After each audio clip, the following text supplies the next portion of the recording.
Defensa Nacional darles un rol, que es el rol que se merece, de forma tal de poder sentir que están contribuyendo. Afortunadamente, el reclutamiento, todos los años llegan jóvenes que siguen entrando a los institutos y se siguen formando. Eso es muy bueno. Gente que viene por vocación, sabiendo que no va a tener grandes sueldos, que parte de su sueldo van a ser en negro, que van a tener una vida muy vertical, que van a tener que mudarse con su familia no sé cuántas veces a lo largo de su carrera, que seguramente en algunos casos no van a ser reconocidos convenientemente como corresponde, y sin embargo siguen esas vocaciones y eso se viene dando. Es decir, la principal fortaleza que hoy uno encuentra en las instituciones es precisamente sus recursos humanos. Argentina está en estado de indefensión. De hecho, la ministra de Defensa la vez pasada comentó que había munición para 2 horas. Ahora, ¿qué hacemos? ¿Nos cruzamos de brazos? ¿Despotricamos contra el pasado? Yo creo que no.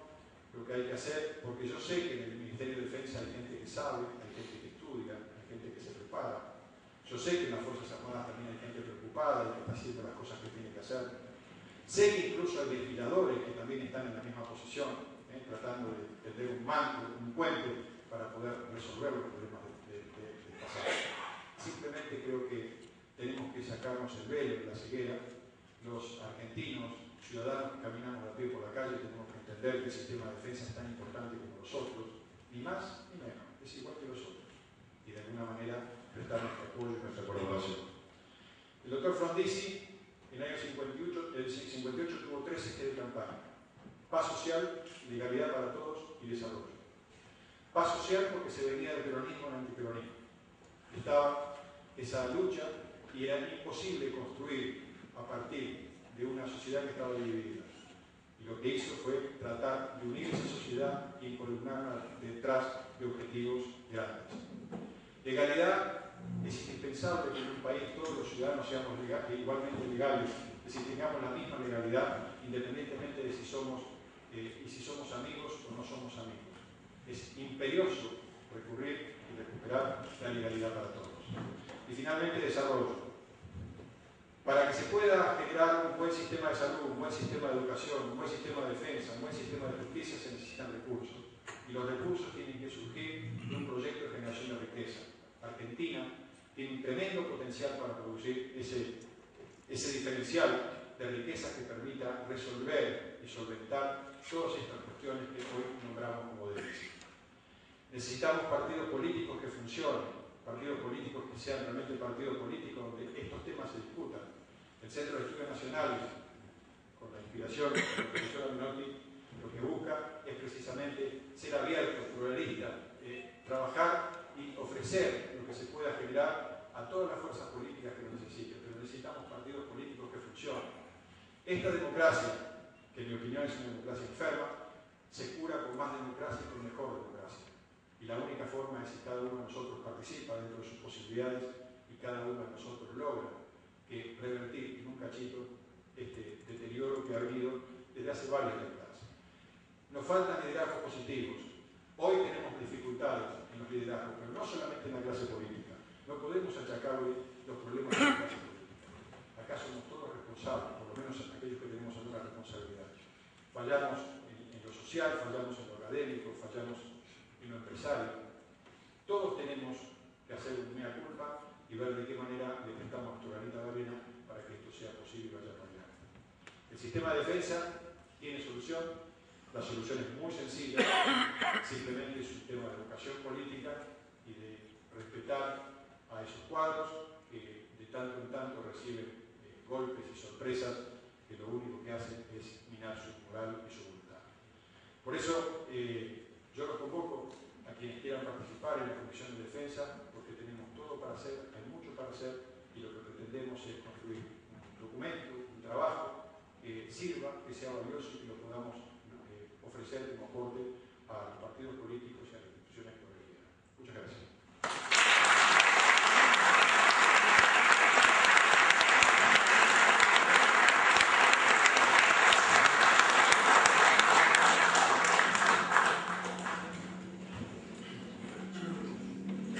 A continuación, vamos a invitar al señor embajador, doctor Eduardo Alberto Sadous.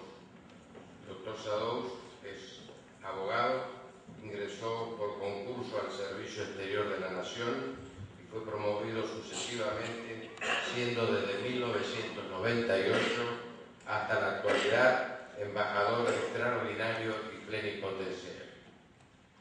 Ha estado destinado en las embajadas de Italia, India y Países Bajos y con rango de embajador en Malasia y embajador concurrente en Brunei Darussalam, representante permanente de la Asamblea General de Naciones Unidas en 1990 y embajador extraordinario y plenipotenciario entre los años 2002 a 2005 en la República de Venezuela. Actualmente es presidente de las siguientes instituciones: Instituto Americano de Investigaciones Económicas, Jurídicas y Sociales, Instituto Bonaerense de Numismática y Antigüedades, de la Academia Argentina de Estudios de Asia y África. Se desempeña además como director del Comité de Asuntos Asiáticos del Consejo Argentino para las Relaciones Internacionales, profesor de la Maestría de Posgrado en Relaciones Internacionales de la Universidad de Belgrano y miembro de número del Consejo Argentino de Estudios Económicos, Jurídicos y Sociales y del Observatorio Argentino de Comunicación Social. Su último libro, titulado y editado, es 15 genealogías. Señor embajador.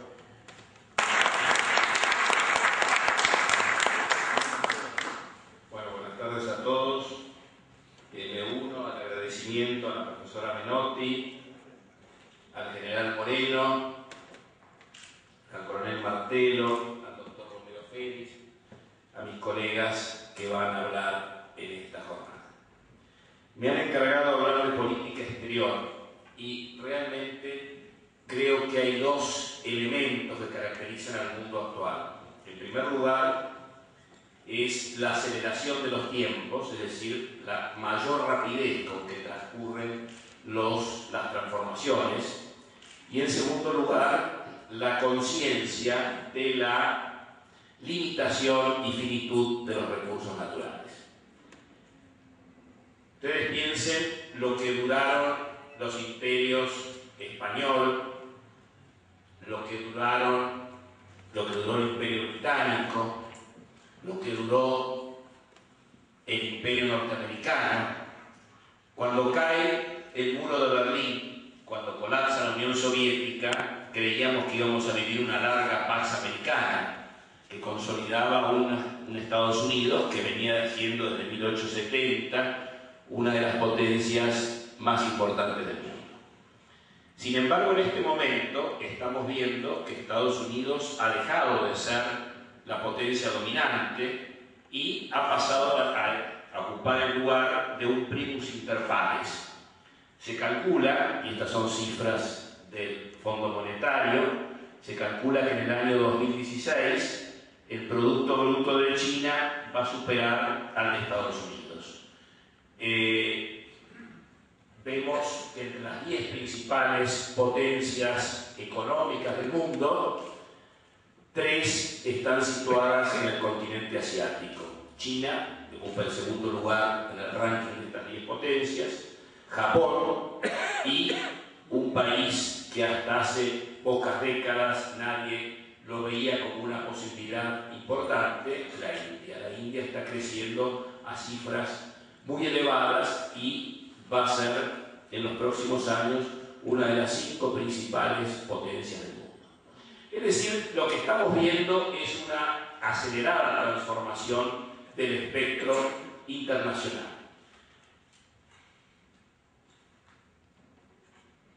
En la presidencia del doctor Arturo Frondizi, el Producto Bruto de Argentina y el Producto Bruto de Brasil eran iguales. Hoy en día el Producto Bruto de Argentina es 4 veces y media menor que el de Brasil.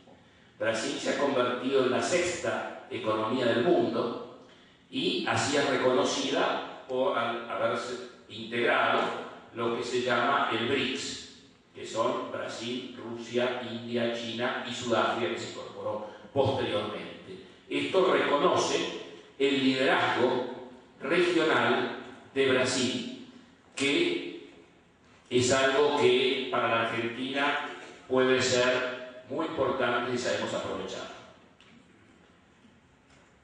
Pero hay otras transformaciones que están teniendo lugar, porque Estados Unidos cometió dos tremendos errores, en mi modesta opinión, en las guerras de Irak y de Afganistán. ¿Por qué? Porque destruyó a los enemigos que tenía hacia el este y al oeste Irán. Y esto ha llevado a que Irán se ha convertido, tras la retirada de Estados Unidos de Irak y la próxima retirada en los próximos 2 años de Afganistán, se ha convertido en la gran potencia regional. Primero porque en Irak la mayoría es chiita y entonces responde a el liderazgo religioso de Qom en Irán, y esto hace que evidentemente no va a tener el gobierno iraquí una posición muy proclive hacia los Estados Unidos. Además, en todos los emiratos del Golfo, emiratos productores de petróleo, pero con familias reinantes muy autoritarias, en muchos de ellos la mayoría de la población es chiita, lo cual hace que la influencia de Irán en toda la región sea muy importante, no solamente en lo religioso, sino porque Irán es el único país de la región que tiene más de 2000 años de historia continua, y esto significa que tiene unas fuerzas armadas muy desarrolladas, una estructura de poder muy desarrollado que le da un enorme poder regional. Y por otro lado, y hablando de los talibanes, es muy posible que tras la retirada de Estados Unidos de Afganistán, los talibanes vuelvan a tomar el poder. Todo indica que esta intervención está condenada al fracaso, y si vemos que ya gran parte de Afganistán, sobre todo las zonas del sur, están controladas por los talibanes. ¿A dónde voy con esta presentación?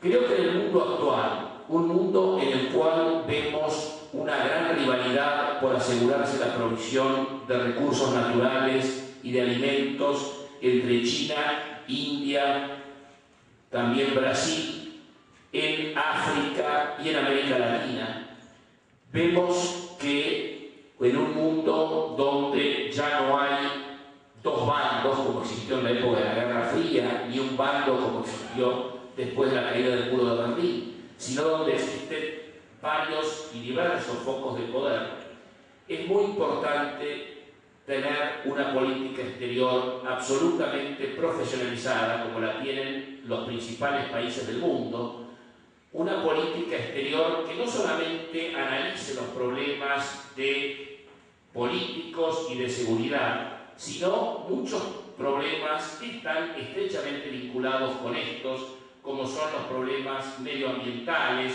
los problemas del terrorismo internacional, los problemas del narcotráfico, los problemas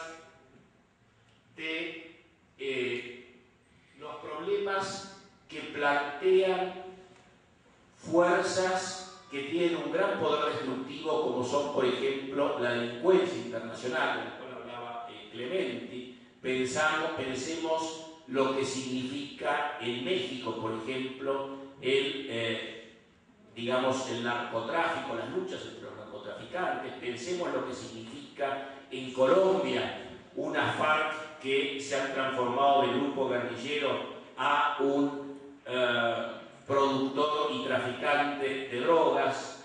Entonces, yo creo que si no tenemos un servicio exterior absolutamente profesionalizado que prevea estas situaciones, un país periférico como es la Argentina, un país que ocupa un papel importante como gran productor de alimentos, que ocupa un papel importante como poseedor de enormes riquezas gasíferas, pero que es un país que, como decía el ingeniero Clementi, está indefenso, está sin jugar el papel que le corresponde en el mundo, creo que la Argentina puede llegar a enfrentar situaciones de dificultades muy grandes. Vemos que algunos países, y específicamente China e India, China con mayor fuerza, ha puesto sus ojos en la región. Vemos, y creo que es positivo, la fuerte inversión china que hay en varios sectores de nuestra economía, pero esto es positivo siempre y cuando sepamos a dónde vamos, sepamos qué es lo que queremos que nuestro país sea. Por eso, y con esto voy a terminar, creo que es muy importante que la Argentina vuelva a ocupar el papel que ocupó en el mundo. Yo les mencionaba hace unos minutos que Brasil es hoy en día la sexta economía del mundo. Bueno, la Argentina a principios del siglo XX ocupaba esa posición, estaba en la sexta o séptima economía mundial. Hoy estamos resignados a un pelotón que abajo de las economías número 40 del mundo. Bueno, yo creo que un país con los recursos naturales, con los recursos humanos que tenemos, podríamos ocupar una posición infinitamente más importante de la que estamos desarrollando en este momento. Creo que la Argentina tiene que fortalecer sus relaciones con Brasil, tiene que buscar diversificar lo más posible sus mercados. Creo que hoy en día los mercados de Asia, los países árabes, África, son muy importantes, especialmente para el tipo de producción que nosotros tenemos. Creo que hay que saber aprovecharlos, creo que hay que organizar misiones bien organizadas, creo que hay que tener una mayor presencia internacional. Ustedes fíjense que Brasil, bajo la presidencia del presidente Lula y posteriormente el tiempo que lleva Dilma Rousseff en el poder, abrió más de 25 embajadas en África, además de las que ya tenía. Es decir, hoy en día Brasil tiene más de 42 embajadas en el continente africano, sobre 57 países independientes que hay en esa región. Es decir, creo que la Argentina tiene que diversificar e intensificar su relacionamiento con el mundo. Y para eso la única forma que tenemos es aprovechar los recursos humanos que poseemos a través de la formación del Instituto de Servicio Exterior de la Nación, a través de los cursos de capacitación que se dan. Resumiendo, estamos viviendo una era de grandes transformaciones, una era de grandes cambios, una era donde el centro del poder ha pasado del Atlántico Norte al Océano Pacífico. Hoy en día las principales, más del 30% del comercio mundial se genera en Asia del Este. Entonces, si no sabemos aprovechar eso, creo que nuestro futuro va a enfrentar serias dificultades.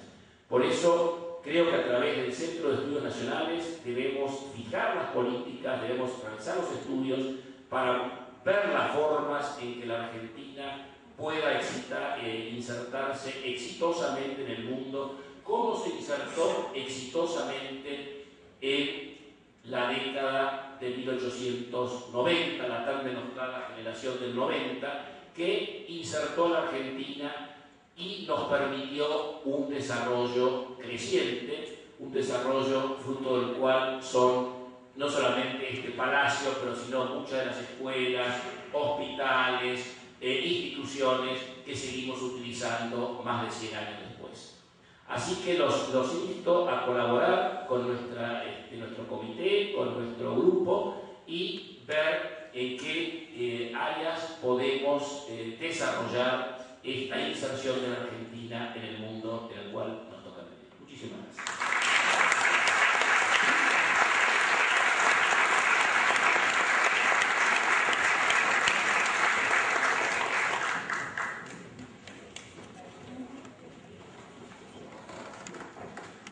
Desde 2005, columnista de los diarios Clarín y La Nación desde el 2009. En los años 1998 y 1999 fue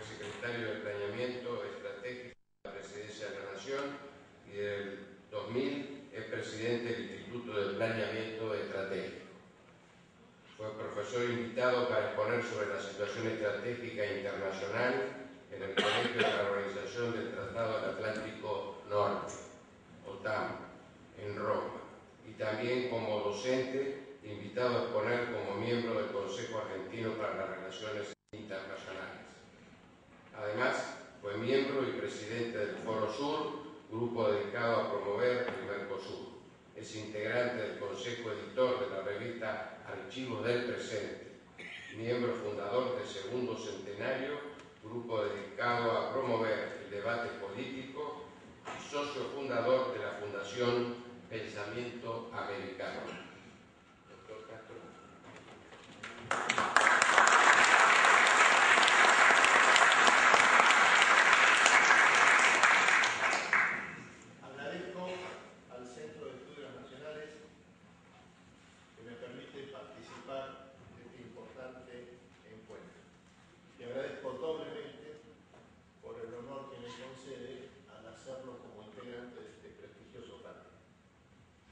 La expropiación de YPF Repsol es un punto de inflexión en la historia política y económica argentina. La expropiación de YPF Repsol nada tiene que ver con la cuestión de la conveniencia o no del control estatal sobre los recursos naturales. Lo que está en juego es el hecho de que la Argentina ha utilizado el poder del Estado para quebrar unilateralmente una de las reglas de juego fundamentales del actual sistema mundial, que es el respeto a la inversión extranjera directa de las empresas transnacionales.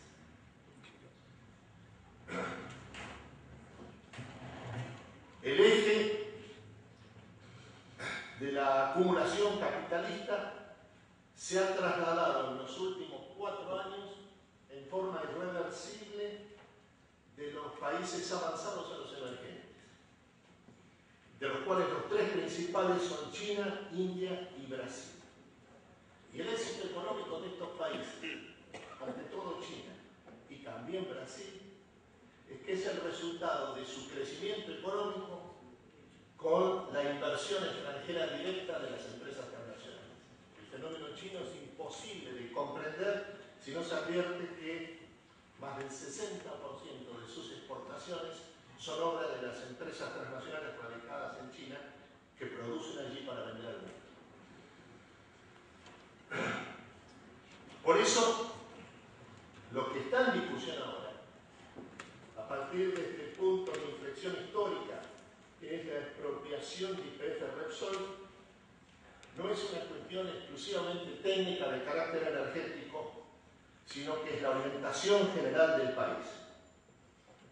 Y esto significa, ante todo, señalar la experiencia histórica y el mensaje que surge del gobierno de 1958-1962 que lideró Arturo Frondizi y que acompañó como su colaborador fundamental Rogelio Frigerio. Arturo Frondizi y Rogelio Frigerio advirtieron que el problema del desarrollo en la Argentina es una manifestación en el terreno nacional de una crisis del proceso de acumulación capitalista. Esto es, del proceso de crecimiento económico. Lo primero que comprobaron es que la agricultura argentina es profundamente moderna, por lo tanto de naturaleza esencialmente capitalista, y está estructuralmente vinculada al mercado mundial desde su origen, o incluso antes, en la época colonial previa a la independencia. Lo que esto significa es que la fuerza de trabajo agrícola en la Argentina no solo es completamente salarial, sin que exista producción autosuficiente en modo alguno, sino que además el proceso de transferencia de propiedad sobre la tierra se realiza exclusivamente de acuerdo a las reglas del mercado, sin la presencia de derechos señoriales de tipo personal. Lo que esto implica, en la visión de Arturo Frondizi y Rogelio Frigerio, es que queda excluido por irrelevante y anacrónico toda la discusión referida a la denominada reforma agraria. El resultado de esta Frondizi y Frigerio, es advertir que las dos cuestiones cruciales que presenta el problema agrario en la Argentina son de orden estrictamente capitalista, esto es moderno. En primer lugar, su nivel de capitalización, escaso y sobre todo insuficiente para desatar un proceso sostenido de desarrollo, y luego su relación con el mercado mundial y el impacto que esta relación tiene en las diversas fases históricas del desarrollo de la agricultura argentina, en especial en lo que se refiere a los últimos 10, 20 años, cuando emerge el proceso de globalización. En lo que se refiere al sistema económico de la Argentina, tras haberlo caracterizado como capitalista y vinculado al mercado mundial, Frigerio y Frondizi y Frigerio señalaron que el punto crítico, decisivo, en la crisis del sistema como tal, es la insuficiencia en la tasa de formación de capital, lo que denominaron el débil coeficiente de formación de capital fijo, consecuencia de una escasa tasa de inversión, a su vez resultado de un bajo nivel de ahorro interno, producto a su vez de un débil excedente estructural. A este círculo vicioso, que es el núcleo de la crisis del proceso de crecimiento argentino, Frigerio y Frondizi lo caracterizaron como subdesarrollo, sin que este término tuviera en modo alguno una caracterización ni sociológica ni cultural, sino estrictamente económica. La Argentina es una sociedad profundamente moderna, vinculada al mundo desde su origen. Por eso, la caracterización de subdesarrollo se refiere exclusivamente al freno estructural que muestra el proceso que vincula al ahorro con la inversión en la Argentina en el momento actual. El pensamiento estratégico económico de Frondizi y Frigerio surgió en las décadas del 50 y del 60, antes de la globalización del sistema capitalista, que tendrá lugar a partir de los años 70, como consecuencia de los dos shocks petroleros de 1973 y 1979, como respuesta a ellos. Pero Frondizi y Frigerio saben que el sistema capitalista es un proceso histórico unificado a través de sucesivos mecanismos de acumulación, y advierten que el núcleo del capitalismo no está en la esfera de la circulación, esto es, en el denominado mercado, sino en el marco decisivo de la producción, que se modifica a través de crisis que revelan el surgimiento y despliegue de sucesivas revoluciones tecnológicas, la primera de las cuales fue la revolución industrial que se desató entre 1780 y 1840. Por eso señalaron que el capitalismo es un fenómeno virtualmente global desde la revolución industrial, unificado a través de un solo mecanismo de acumulación. Y advirtieron también que es un sistema que tiende, por su propia lógica, a tener un carácter global. Y esta naturaleza del sistema, desde su origen, en los últimos 20 años, dejó de ser una posibilidad y se transformó en una realidad a través de la globalización. Por eso advirtieron que el significado histórico estructural de la unificación del sistema es que el capital, esto es el ahorro transformado en inversión, tiene igual naturaleza, tanto en los centros históricos de la acumulación de los países avanzados, como en los subdesarrollados, como es el caso de la Argentina y en general de América Latina. Esto fue lo que le explicó Rogelio Frigerio a Arturo